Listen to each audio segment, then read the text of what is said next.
Hello, good morning students. Welcome to my channel. Today in this class we are going to do long question answers of poem Caged Bird of your English fairy book. Exercise C given on page number 74. Answer these questions in 80 to 100 words. आपको दिए हुए प्रश्नों के उत्तर 80 से 100 शब्दों के बीच में लिखने हैं. Question number 1 is how does the poet contrast the free bird and the caged bird?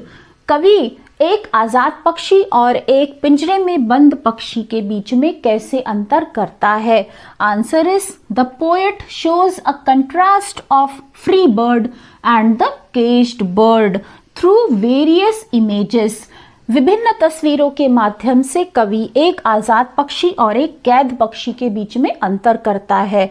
The free bird readily takes the flight with passing winds and floats downstream and even claims the sky of his own. जो आजाद पक्षी है वो आराम से हवा के झोंकों के साथ अपनी उड़ान भर सकता है और फिर हवा के साथ नीचे भी आकर तैर सकता है और यहाँ तक कि वो सारे आसमान पर अपना हक जमाता है. However, the caged bird is confined to his narrow cage. और जो कैद पक्षी है वो अपने छोटे से पिंजरे में ही सीमित है, कैद है.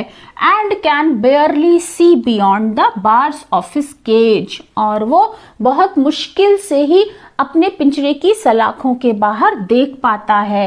His wings are clipped and feet are Tide.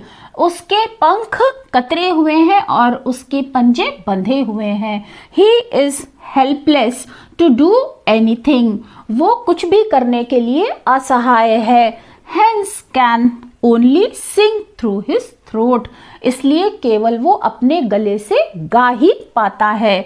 The free bird on the other hand thinks of another breeze, trade winds and the fat worms. और जबकि जो आजाद पक्षी है वो दूसरी तरफ सोचता है एक दूसरी ताज़ी हवा के लिए, हल्की गर्म हवाओं के बारे में सोचता है. वो फैट वॉर्म्स मोटे कीड़ों के बारे में सोचता है. Whereas the caged bird has nothing to look forward as he stands on the grave of dreams. जबकि जो कैद पक्षी है उसके लिए भविष्य में आगे देखने के लिए कुछ नहीं है, वो अपने सपनों की कब्र पर खड़ा हुआ है. Question number 2. What effect do you think rhyme and repetition have in this poem? इस कविता में राइम का और रेपिटिशन का यानी लय का और एक ही शब्द को दोहराने का क्या प्रभाव है? Answer is there is no specific rhyme scheme in the poem. इस कविता में कोई भी राइम स्कीम नहीं है. The entire poem shows the contrast between the free bird and the caged bird through various images. पूरी कविता में कवि ने एक आजाद पक्षी और एक पिंजरे में बंद पक्षी के बीच में विभिन्न तस्वीरों के माध्यम से केवल अंतर दिखाया है. We can see few rhyming words like cage, rage, trill, still and hill. However they are not in a set pattern. हालांकि कविता में कुछ लयात्मक शब्द मिलते हैं जैसे केज, रेज, ट्रिल, स्टिल और हिल, लेकिन इनका भी कोई फिक्स पैटर्न नहीं है.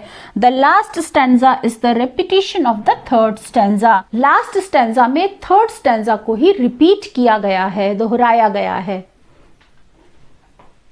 And this repetition draws readers' attention to the plight of the caged bird, which has been clearly portrayed by the poet.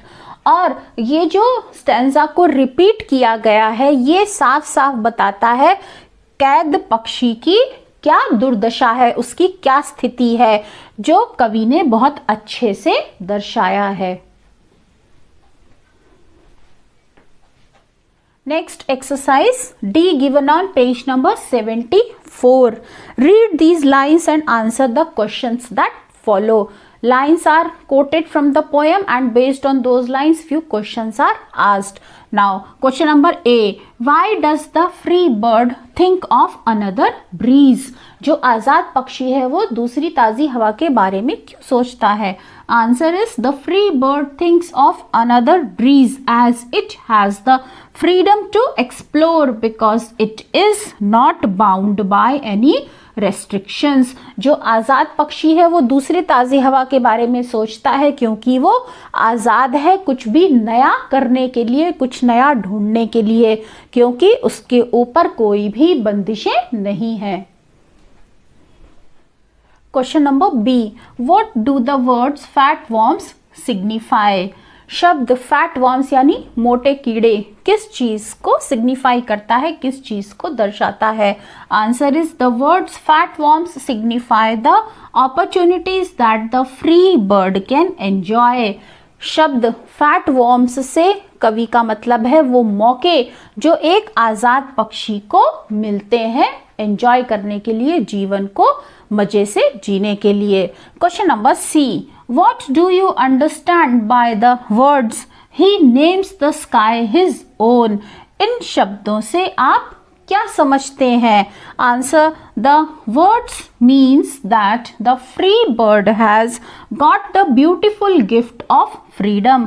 इन शब्दों का अर्थ ये है कि आजाद पक्षी के पास फ्रीडम यानी आजादी का एक सुंदर सा तोहफा है.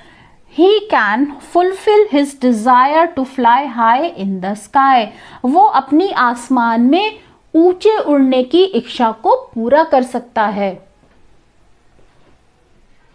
Second quotation from the poem is, the caged bird sings with a fearful trill of things unknown but longed for still.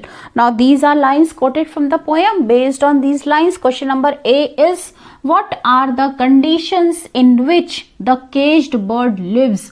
वो कौन सी स्थिति है जिसमें caged bird पिंजरे में बंद पक्षी रहता है? Answer is, the caged bird is confined to a cage with his wings clipped and feet tied.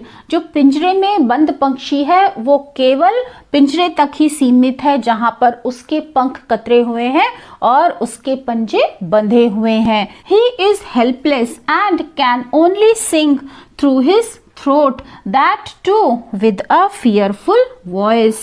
वो असहाय है और केवल वो अपने गले से गा सकता है, वो भी अपनी डरी हुई भयानक आवाज में. Question number B, why do you think the poet presents the free bird before depicting the caged bird? आपको क्यों लगता है कि कवि ने कैद पक्षी को दिखाने के पहले एक आजाद पक्षी को प्रस्तुत किया है? Answer is, the poet presents the free bird before depicting the caged bird to portray the contrast between the two birds. कवि ने एक कैद पक्षी को दिखाने के पहले एक आजाद पक्षी को प्रस्तुत किया है जिससे दोनों के अंतर को दिखाया जा सके. The poet has first shown the gift of freedom. कवि ने पहले आजादी के तोहफे को दिखाया है.